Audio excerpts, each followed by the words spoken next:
안녕하세요. 문근사입니다. 오늘은 각종 자연현상과 사회현상에서 나타나는 벽함수 법칙에 대해서 이야기해 보겠습니다.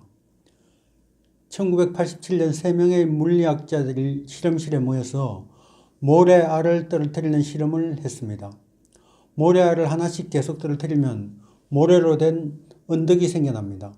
이 모래 언덕이 점점 커지게 되면서 모래알이 언덕의 경사면을 타고 흘러내리게 됩니다. 어느 정도의 규모가 되면 모래알들은 아래로 미끄러져서 더 평평한 곳으로 가고 모래 언덕은 더 낮아집니다. 모래 언덕은 쌓였다가 무너지기를 계속 반복하게 됩니다.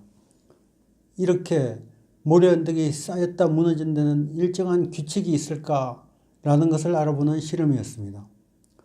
수백만 번의 반복 실험을 통해서 확인한 것은 모래알이 굴러내리는 현상에는 일정한 규칙이 없다는 것이었습니다. 어떤 때는 모래알이 하나만 구르기도 하고 또 어떤 때는 수백 개, 수천 개가 구르기도 했습니다. 또 어떤 때는 수백만 개의 모래알이 일시에 굴러 떨어져서 모래 언덕 전체가 완전히 무너지는 격변이 일어나기도 했습니다. 이렇게 과하게 민감한 상태에 있는 것을 물리학에서는 임계상태라고 부릅니다. 임계상태라는 것은 똑같이 평범하게 모래알 한 알이 떨어졌는데도 모래 언덕이 민감한 반응을 보여서 무너지는, 즉 격렬한 변동이 일어날 수 있는 상태를 뜻합니다. 과학자들이 이 모래 언덕 실험을 통해서 알아낸 것은 주식시장이나 지진, 산불, 고속도로의 통행량, 전쟁 등 아주 광범위한 영역에서 일어나는 변동에 관한 것이었습니다. 주식시장이나 지진 등의 네트워크들은 임계 상태에서는 스스로를 조직화하는 자연스러운 경향을 보인다는 것을 발견한 것입니다. 이런 경향을 자기조직적 임계 상태라고 부릅니다. 각각의 개체들이 모여서 네트워크를 형성하면 개체일 때는 가지지 못했던 특별한 힘이 더해집니다. 2 더하기 2이 더 이상 넷이 아니고 플러스 알파가 생긴다는 뜻입니다. 물을 예로 들어보면 한두 개의 물 분자는 독립적으로 존재할 때는 축축하지가 않습니다. 그렇지만 수십억 개의 물 분자를 모아놓으면 이 분자들끼리 서로 상호작용을 하면서 이 물이라는 집합체의 표면에 에너지를 발생시킵니다. 물리학자들은 이것을 표면장력이라고 부릅니다.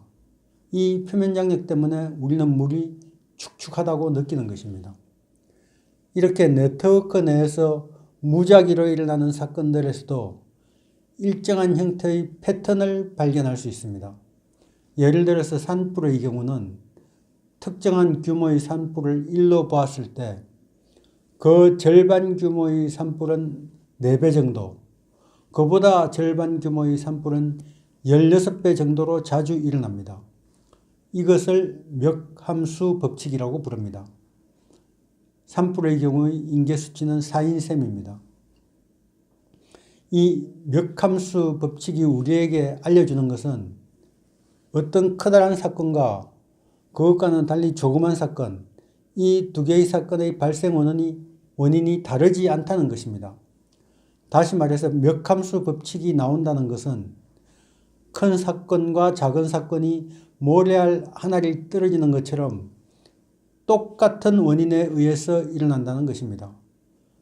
그러므로 자기 조직적 임계 상태로 조직되어 있는 지진, 산불, 전쟁, 주식시장의 변동 등 그런 것들은 어떤 시점에 얼마만한 크기의 변동이 일어날지를 아무도 모른다는 것입니다.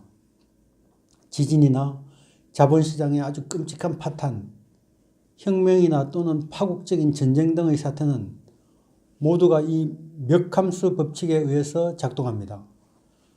그 배후에는 임계 상태가 도사리고 있는 것이죠. 월가의 투자 전문가인 나심 니콜라스 탈레브가 주장해서 아주 유명해진 블랙스완 현상 역시 자기 조직적 임계 상태에서 나타나는 대붕괴 현상을 말한 것입니다. 하얀 백조로 가득 차 있던 연못에 검은 백조 한 마리가 날아듭니다. 지금까지 우리가 체험으로 알고 있었던 백조는 하얗다는 상식이 부정되는 순간입니다.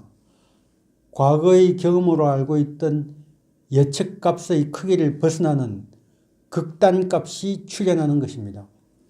제1차 세계대전, 제2차 세계대전, 1930년대의 대공황, 1987년도의 블랙 먼데이의 다우지수 대폭락, 2011년의 9.11 테러, 가까이는 2008년 금융위기 등은 검은 백조가 나타난 순간입니다.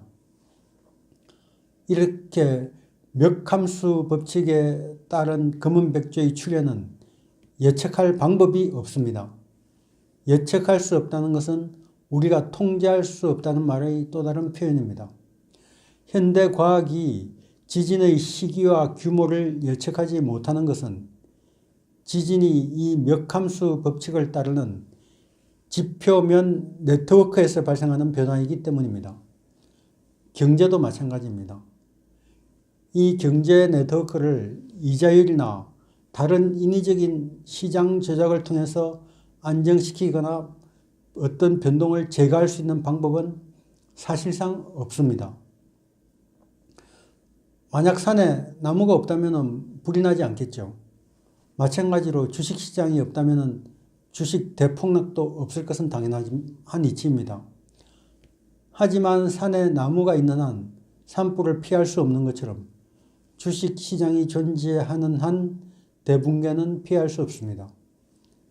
그게 지진이든 산불이든 홍수든 전쟁이든 증시 대폭락이든 그것이 무엇이든지 간에 멱함수 법칙을 따르는 사건은 그 사건이 지금 당장 일어난다고 해도 하나도 이상할 것이 없다는 말입니다. 오히려 지극히 자연스러운 현상이라고 할 수 있습니다.